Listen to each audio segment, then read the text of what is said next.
Good morning, David. How you doing, mate? I'm good. How are you?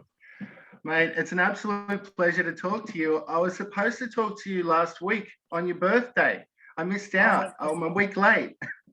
Oh, thanks, Shane. I appreciate you. Thank you for calling, and I'm glad we're doing this.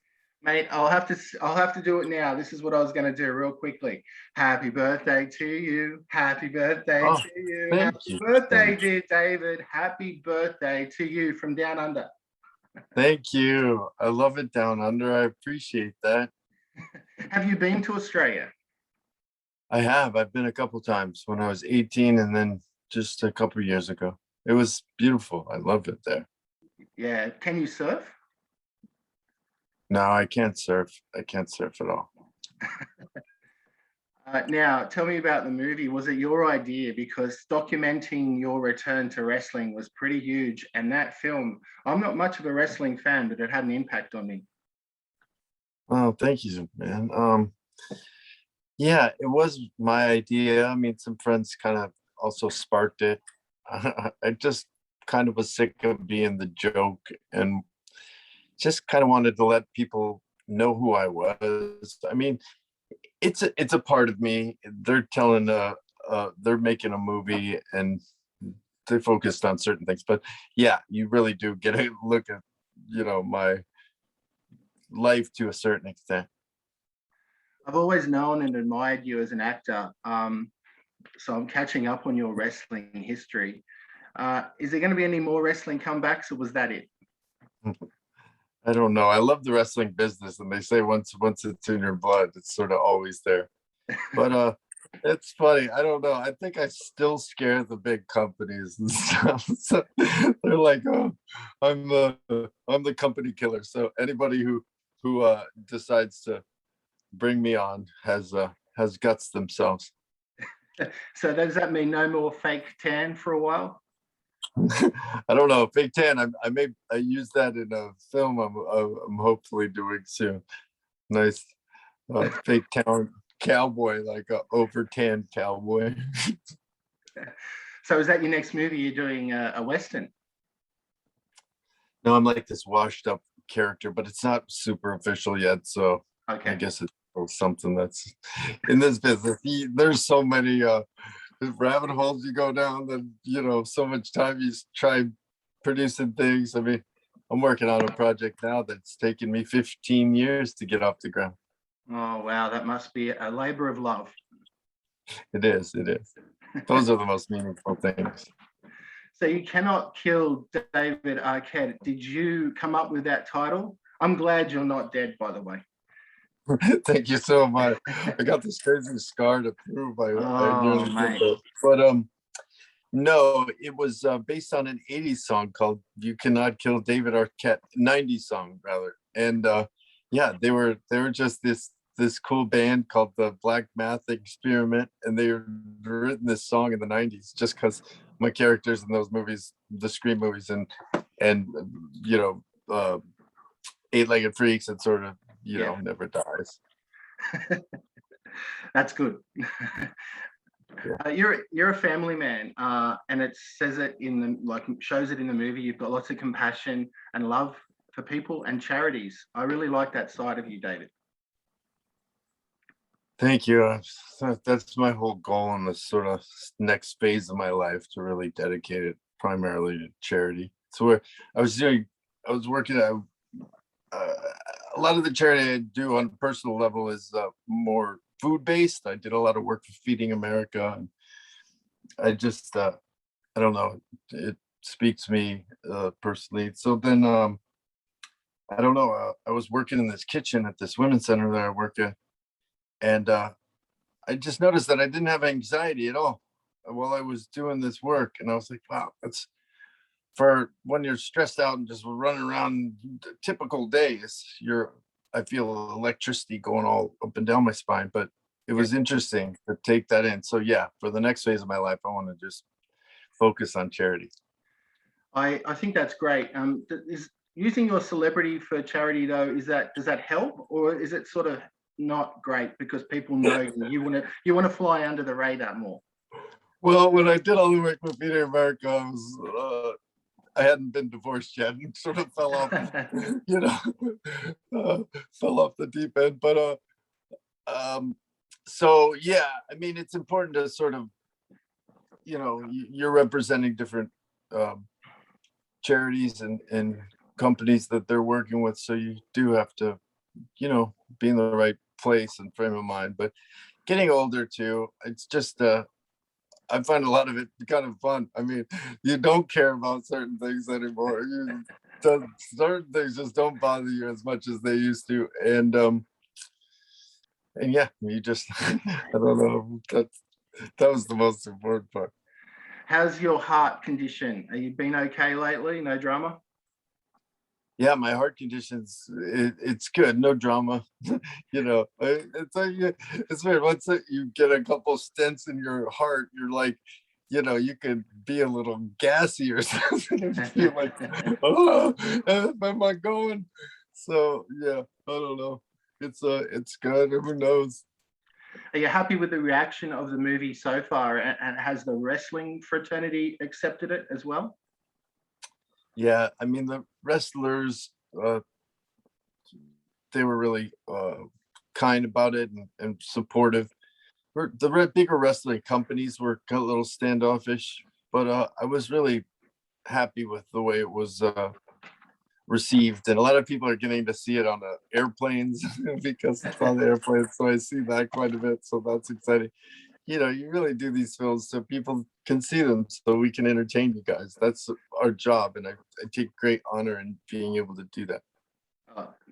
Your whole family does. I'm a very big fan of you all. Rosanna, especially. She's on my bucket list to interview someday. She's inspirational. She's the best. She's the greatest. She's really working on some interesting stuff that's going to be be seen soon. So I'm super excited for her. How did you meet your wife, Christina? We met on an 80s boat party. She had actually interviewed me previous for Scream 4. So then I met her on a 80s boat party, and she was like 80s themed boat party, and she was like, I met you before. And I was like, oh my God, sorry, where did we meet? And she was like, I interviewed you. And she played hard to get for a long time. and then I don't know how I won her over, but I'm a lucky man. So was it love at first sight? It was for me.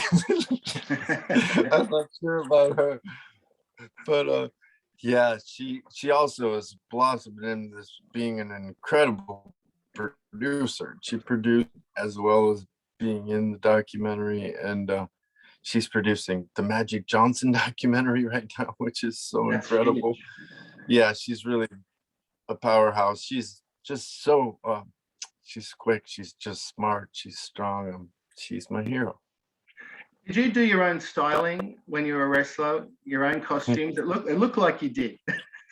I worked with some amazing artists, costume designers, but yeah, kind of. I mean, it's always a little collaboration when you get something bespoke made for you. But yeah, I did. I picked all the colors and all those sort of things, and I don't know. When I was Juan Guerrero's was the name of the guy that did my boots, but he also did the outfit that I wear in sort of the finale scene. And it's all these dinosaurs. And I just thought it was funny because I'm an older wrestler and he had loved dinosaurs. So he had all these like stitched dinosaurs just in his apartment that he had loved, that he just stitched. And I was like, what are all these dinosaurs about? And he's like, oh, I love dinosaurs. I was like, wow, I love dinosaurs too. I was like, let's do some shorts and dinosaurs. So that's how that happened. I really like that blue and yellow fluffy jacket you had on. The real nice fluffy king. Oh yeah, that was a long time. That was from like some store on Melrose in Los Angeles.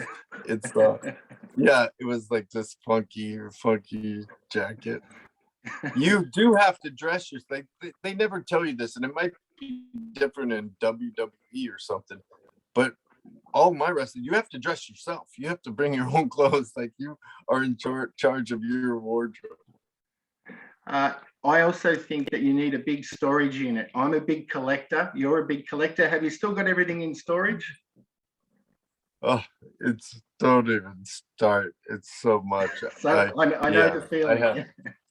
Yeah, I've gotten to a point where now I'm like trying to purge and like I don't, but I do love when an object brings you joy, like when you find something or something reminds you of a night. Like those are my favorite things, and there's not as many of those, so I don't care too much.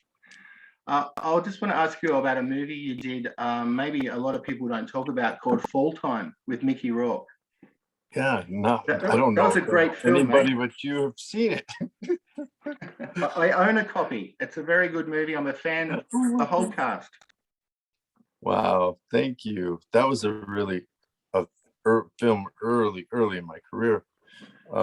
Yeah, and I got to meet with work with Mickey Rourke, but never met him. We were in the same almost scenes and stuff, but yeah, he wasn't. It's funny. He and Harvey Keitel. Harvey Keitel was playing a Nazi, and I was playing a Jew, so he didn't want to meet us during the filming of a movie called The Gray Zone. Yep. And then Mickey Rourke on Fall Time did the same thing, because he was playing the bad guy and we were playing the kids, the innocent kids. So yeah, he didn't want to meet us. So that was a letdown, just because I was such a huge Mickey Rourke fan. I mean, and still, I think he's amazing. But yeah, the Pope of Greenwich Village was like a life-changing performance for me. Yeah, brilliant movie. And The Wrestler, of course. He got an Oscar nomination for that. Absolutely. Yeah, he was brilliant. You're very close with the late Luke Perry, and it was great to see Jack in the movie. I brought a tear to my eye, and obviously that you're very close. Yeah, Luke was the sweetest. He was Great incredible. legacy. Yeah, he lived at our house when I was growing up, when I was first getting into this business. And he got 90210 and just went on this rocket ship. He was kind enough to give me a part in Buffy the Vampire Slayer. And, the rest is history. I'm going to miss the guy. He really was just so kind. Like, that's what I truly remember about him. Thoughtful, kind person. But he raised an incredible son. Jack's such a nice, and Sophie's daughter. And they're both incredible. So Jack's doing such great things at AEW. I love seeing him just shine. I know his father would be so proud of him. Definitely, yeah. Is it great to be embraced by the wrestling community again, as opposed to being hated by them for so long as the champion? Yeah, it is. I feel like I kind of, stood up to some bullies or something. You know what I mean? That's what the whole experience felt like. It's weird. Wrestling's a really detailed, intricate sport. You really have to learn all of these nuanced elements to it. One of the things you have to learn is how to slow time down and be in the moment. Because when you're in front of all those, especially for me, I'm like, I feed off people's energy. So when a lot of people are around, and when I'm on talk shows, I'm all like, because it just, I don't know, it gets me all wired. But wrestling teaches you to like slow down, like look around. And when you learn that, which is something you can apply to acting and all kinds of different places in your life, confrontation, if something comes up, your anger and stuff, which is hard for me to like, I'm still learning how to like not, get upset or something. But I don't know. It does help you like learn how to live in the moment. And I don't know. I'm really grateful to the wrestling community, but I love the fans. I feel like I'm one of them more than I feel like I'm a wrestler. Is it harder hitting your marks on a film set or hitting your marks in the ring? Oh, it hurts more in the ring, I'll tell you that. But it's hard to like they don't like saying choreography, but it's hard to like to track a match like in the moment when you're like completely exhausted and you're like kind of dazed. I had a couple times where I was like, don't pass out, don't pass out. You know, when you're saying that to yourself, I think that would probably be harder than like, okay, we're rolling. Did you read lines with your sisters growing up, and did they want you in the industry like your family, or were you ever going to go another way? When I was a teenager, I was like doing graffiti, and I wasn't really. Uh, my sisters were becoming famous, so that was a whole thing. So I was like, ooh, rebelling. But I always loved it. We did improvisational acting as a kid with my father. That always meant a lot. But I felt a little bit like, I don't know if I have any talent, and really unsure of myself. I was really shy in front of cameras, in front of any social situation, really. Yeah. So then one of the most important aspects, I mean, there's a few, but one of the most important aspects to me for acting is really being honest and being confident. Like those two things really work hand in hand. I mean, you kind of have to be a narcissist to be an actor, like to a certain degree. The biggest actors I've ever met in my life are far more narcissistic than me. I think it might have a level, like, depending on how narcissistic you are, how big a star you're going to be. But I think it's good to balance it just for your family life or like those around you. But you also have to have, so you have to learn how to be able to turn it on and have that confidence and really, work with your actors, the actors you're working opposite, and just really dance together. It's beautiful when it all works together. Did I hear correctly? It was like a 10-year period there. You were auditioning and there was literally nothing happening for you? I mean, it was a little misleading because it had been 10 years, and I was telling a story like I just got a role, and they didn't tell that part, but I'd been auditioning, like sending in tapes and Sure. going into rooms. I had not gotten a job from an audition. I had gotten jobs before, like if someone had called, if I just got offered a job, but I hadn't like booked a job from an audition in forever. I'm not a very good auditioner, so I walk into the room and I'm like, okay, I'm getting like all nervous, like sweating. And I'm like, okay, should we start here? And at that point, I'm so beyond like the character I'm supposed to play, I'm just like almost like a mess. But that's like, and then when I'm on a set, I'm a lot more confident. I have a lot of experience, so I've worked with a lot of people that I respect and learned a lot from. So I feel a lot more confident. So it's easy to do it that way. But getting the job's a whole different thing. And that's the one thing that my parents, my mother, my dad, my sisters, the one thing that everyone will tell you is that it's a business that's almost all rejection. And then you get a job, you know what I mean?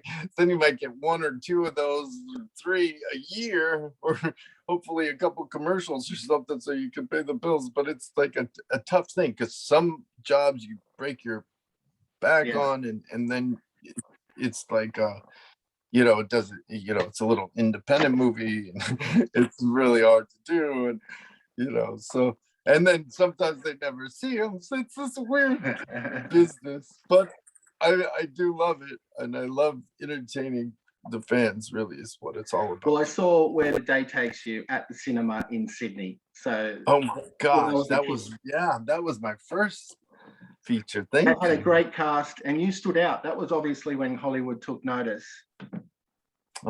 Thank you. I had, when we sort of growing up in Hollywood, there was always this sort of like, just meeting kids who would run away, and we just, we're kind of in that world whenever you kind of go off and graffiti artist, roam the streets. Yeah. So I always wanted to play like kind of that character, and I had auditioned for Sean Astin's role, and he was brilliant in the movie, but I didn't get it, but Mark Rocco, I believe the director's name was, yeah. And Mark then gave me that role. So that was really sweet. And yeah, to listen to Milano, and then Baltazar Getty was a dear friend of mine. So it was great to be able to act with those. A couple more questions before we wrap up. Do you still go horse riding? I don't. My son goes horseback riding a little. I do love horseback riding. I did a mini series with Johnny Lee Miller called Dead Man's Walk, and we were on horses for like 3 months, and it was just the greatest time of my life. And after that, and these horses are so trained, but it's like you can like jump off the horse while it's moving and all kinds of stuff. Yeah, in You Cannot Kill David Arquette, you're on the horse as Magic Man. Beautiful sunset. It was a nice moment. Yeah, it sure was. It was sweet. It was funny. That's the directors, David Arquette and Bryce James, who were just incredible. Who they were like, to take these pictures, you should be on a horse. Okay, this is kind of funny, but yeah, it was it's quite an experience, and those guys did a great job directing the film. How is the awareness and the things behind the Lexus charity going? Everything's still going great, and I think it's a very solid thing. Yeah, thank you. Yeah, it's part of the violence intervention program. There's something called the Lexus Project. Yes. And that it's a clinic for LGBTQ youth, and it really, it's so important, because like I was saying, when we did meet the kids that would run away and stuff, I mean, they're just so vulnerable. They're, it's a tough world. So they really, and a lot of them are on the streets because they came out and their parents didn't accept them. That was almost most of the kids I talked to, because then I went on to do a film called Johns, and that's where I really got to sort of like dive into that world. And that world is just so interesting. I had 3 months to rehearse, and you never really, not rehearse, research, and you never really get that. And I lived 2 blocks away from the street that the film was based on. So I walk, whenever I go out with my friends, we'd all hang out at the Formosa Cafe in Los Angeles back in the day. And we walk down and go to Formosa. And as I was walking there, if I had passed a street hustler, I'd give him $5 and I'd ask him a list of questions like, what's in your pocket? Why are you out here? What's the craziest thing that's ever happened to you out here? Just a series of questions that really helped, because I made a little packet of, the professional hustlers would be all business about it, and they'd have like condoms and lubricants, all kinds of stuff. But so I made sure I had that, and it actually like came in handy when I did this one scene, and it ended up being sort of a pivotal point in the movie. Tell me about street wrestling. I mean, how did you survive that? That was incredible. And the only street wrestling I've seen in Australia is when they fall out of the pub drunk and they're all fighting. But Mexico was different. Yeah, totally. I mean, I had no idea that was happening, or that form of wrestling even existed. No. I felt terrible because the first time they told me to do something, I did something, and I like hurt the guy's knee. I didn't know what I was supposed to do. So then I could figure it out a little. They didn't speak English, so yeah, and it was just felt so awkward, like asking for change. But the look in your eyes, you had these wide eyes, and you were really like, just going, am I going to do this? How does this actually? That's exactly what happened, though. I was like, oh, okay, I'm supposed to. I didn't know what I was doing, so. But they were really gracious. I learned so much from just luchador culture and the luchadors that I worked with, in Fernando Jr. specifically, because he was the only one that spoke English, and just really kind of. But all of them helped me and taught me a ton. So in your own words, why should people watch You Cannot Kill David Arquette? I mean, people from the non-wrestling world will get as much out of it, I think, than people who are into wrestling. I think the directors, David Dark and Price James, did such an incredible job on the film. And it's really a intimate, I think it's an uplifting story. It's a real journey, a really like an adventure. And you kind of can be a part of that. So I hope people check it out. It's very impactful, especially if you don't like the sight of blood. It might need a warning for people. There is there are a few little scary moments like that, but you could kind of see them coming and close your eyes like that. Yeah. Are you allowed to tell me anything at all about Scream 5, your role? Are you... I mean, I can say that I just love playing the role of Dewey. You know, such an iconic role. It's true to the whole series, and it's a classic whodunit. I think people are really gonna enjoy it. And Matt and Tyler, the directors, are just so talented. They were inspired by Wes in their careers, and they really wanted to make a film that he would enjoy as well. Well, thank you, David. I'll stop recording now, mate.